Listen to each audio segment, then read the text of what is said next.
ሁላችንም ለረጅም ጊዜ ኢንተርኔት ተጠቃሚ ነን። አንድ ቀንም ቢሆን እንኳን አስባችሁ ታውቃላችሁ? ይሄ ኢንተርኔት የማን ነው ብላችሁ ማንነው የሚያንቀሳቅሰው ለሙሉ ዓለምስ የሚያቀርበው ማን ነው ብላችሁ አስባችሁ ታውቃላችሁ? ምናልባት ኢንተርኔት የሚያቀርቡ ካምፓኒዎች ይቆጣጠሩታል ብላችሁ አስባችሁ ይሆናል። እኛ ሀገር እንኳን ብዙ ባይኖርም ከኢትዮ ቴሌኮም በተጨማሪ አሁን በቅርቡ ነው ሳፋሪኮም የገባው። በሌላ ዓለም ግን ኢንተርኔትን የሚያቀርቡ የተለያዩ ቴሌኮም ካምፓኒዎች አሉ። አንድ ሀገር ላይ በጣም ብዙ ካምፓኒዎች አሉ። ግን ደግሞ አንዱ ሲዘጋ አንደኛው ይቀጥላል እንጂ ሙሉ ለሙሉ ሁሉንም የሚዘጋ የለም። የሀገራት መንግስት የሚቆጣጠሩታል ብላችሁ ካላችሁም ደግሞ ይህም ትክክል አይደለም። ምክንያቱም የተወሰነ ዌብሳይቶችን እንዳናንቀሳቀስ ቢከለክሉንም ያንን ደግሞ በቪፒኤን እንደምንጠቀም ሁላችሁም ታውቁታላችሁ። ያም ማለት ደግሞ የዓለማችን ሙሉ ኢንተርኔትን የሚቆጣጠር አይደለም ማለት ነው። ጉግል፣ ፌስቡክ፣ ዩቲዩብ የመሳሰሉ ካምፓኒዎችን ይቆጣጠሩታል ብላችሁ ታስቡ ይሆናል። ምክንያቱም እነሱ በጣም ብዙ ዳታ ስላላቸው። ይህም ደግሞ ትክክል አይደለም። አንድ ግለሰብ ተነስቶ የራሱ ዌብሳይት ክሬት ማድረግ ይችላል። እነዚህ ካምፓኒዎች ደግሞ በዛው ዌብሳይት ላይ ምንም ነገር አያገባቸውም። መከልከልም መፍቀድም አይችሉም። ስራውንስ እንዴት ነው የሚሰራው ኢንተርኔት?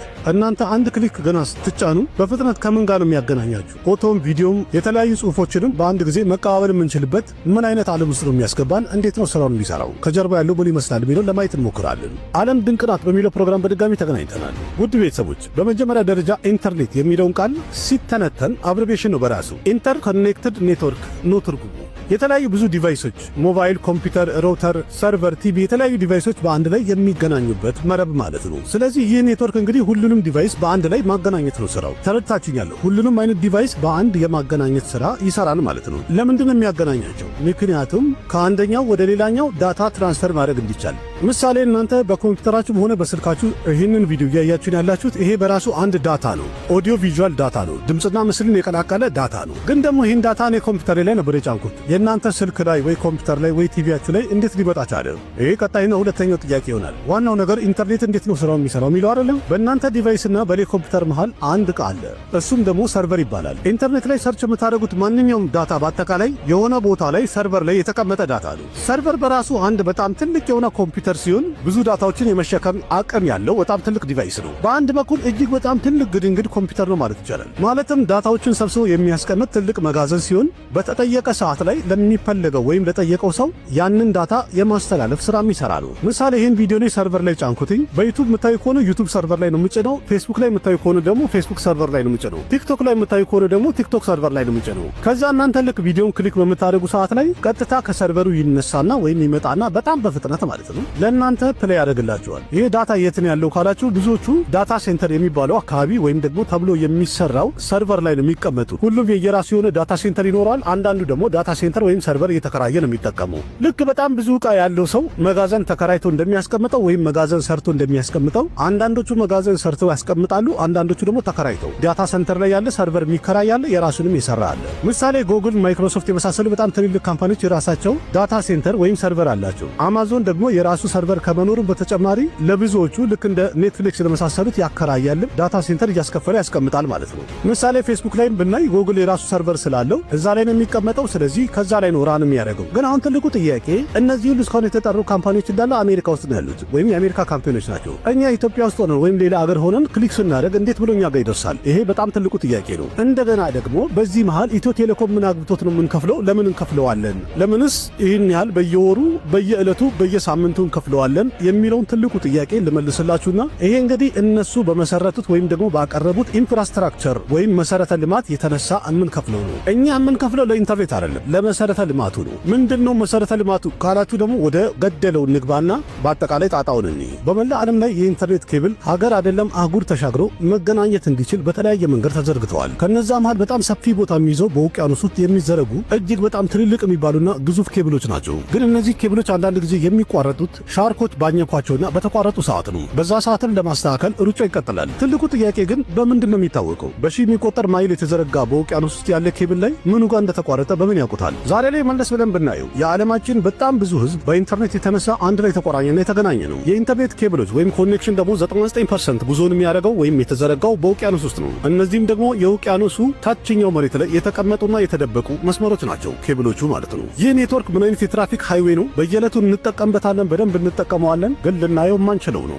እነዚህ በውቅያኖስ ውስጥ የተዘረጉ ኬብሎች ምን ያህል ግዙፍ ናቸው? በዓለማችን ላይ ያሉትን ሁሉንም አህጉራት አንድ ላይ ያገናኘ ነው። እነዚህ ኬብሎች ብዙ ጊዜ 8000 ሜትር ወደ ታች ዝቅ ብለው የተቀበሩ ሲሆን በዚህ ርቀት ውስጥ ደግሞ የውሃው ጫና 5300 ኪሎ ግራም በስኩዌር ኢንች ክብደት አለው ወይም ጫና አለው። ይህም ማለት የእግራችን ትንሿ ጣት ላይ አንድ አፍሪካ ውስጥ የሚገኝ ትልቁን ዝሆን እንደማቆም ማለት ነው። ከነዚህ ኬብሎች መሃል በጣም አጭሩ የሚባለው ከአዘርባይጃን ወደ ቱርክ የተዘረጋው ነው። እሱም ብላክ ሲ ውስጥ የሚያልፍ ነው። ርዝመቱም ደግሞ 300 ኪሎ ሜትር ነው። በጣም ረጅም የሚባለው ደግሞ 6600 ኪሎ ሜትር ሲሆን ይህም ኬብል ደግሞ ማሪያ ኬብል የሚል ስያሜ ተሰጥቶታል። አሜሪካ ውስጥ ከቨርጂኒያ ድንበር ተነስቶ አትላንቲክ ውቅያኖስን ጨለማ ክፍሉን ከታች መሬት ላይ እያለፈ ስፔን ጋር ደርሶ ቢላው ወደብ ላይ ያቆማል። በውቅያኖስ ውስጥ ያሉ ጠቅላላ እነዚህ ትልልቅ ኬብሎች ርዝመታቸው አንድ ላይ ቢደመር 1.4 ሚሊዮን ኪሎ ሜትር እንደሚበልጥ ተዘግቧል። ይህም ርዝመት ማለት ጠቅላላ የኛ ሶላር ሲስተም ላይ ያሉ ፕላኔቶችን ከነ ጨረቃዎቻቸው አንድ ላይ ብናከበው ወይም ዙሪያቸውን ብንጠመጥመው መሬትን በድጋሚ ሊዞር የሚችል ያህል ይተርፋል ማለት ነው። ስለዚህ ይህን ያህል ርዝመት ያለው ኬብሎችን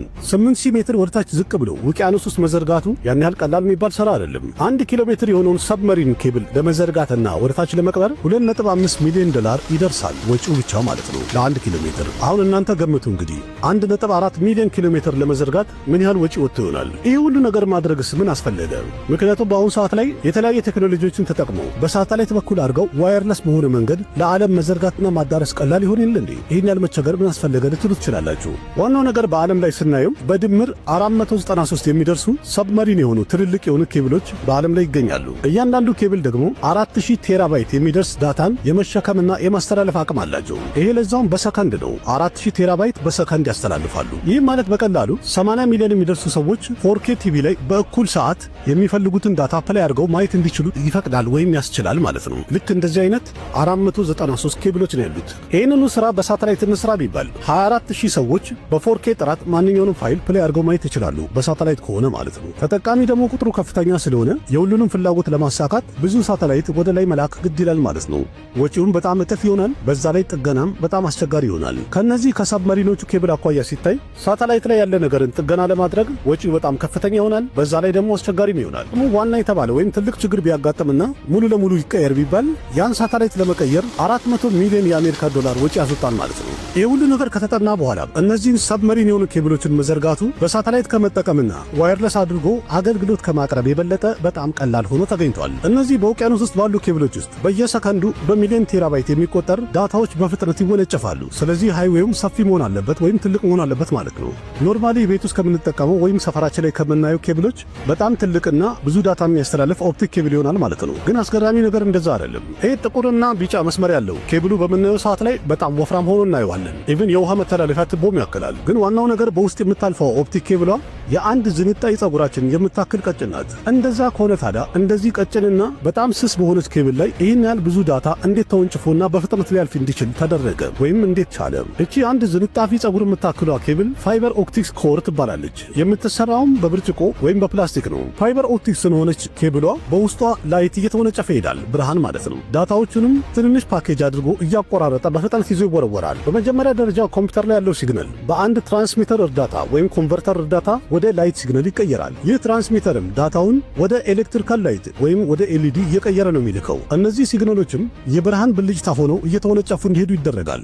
ዳታውም ሲሄድ ሁለት ክፍሎች ነው ያሉት። በቁጥር መልክ ሲሆን አንደኛው አንድ ቁጥር ሲሆን ሌላኛው ደግሞ ዜሮ ነው። ብርሃን ያለበት አንድ ቁጥርን የሚያሳይ ሲሆን ምንም ብርሃን የሌለበት ደግሞ ዜሮን የሚያሳይ ነው። እነዚህ ላይቶች ከአንድ ቦታ ወደ ሌላ ቦታ ይዞ መሄድ የዚችኛዋ የኮሯ ወይም የቀጭኗ ሽቦ ስራ ሲሆን እሷንም ሰፋ አድርገን ብናያት በውስጧ ብርሃን ነው የሚወነጨፈው። ከላዩ ከቦት የሚገኘው ክሌሪንግ የሚባል ሽፋን ነው።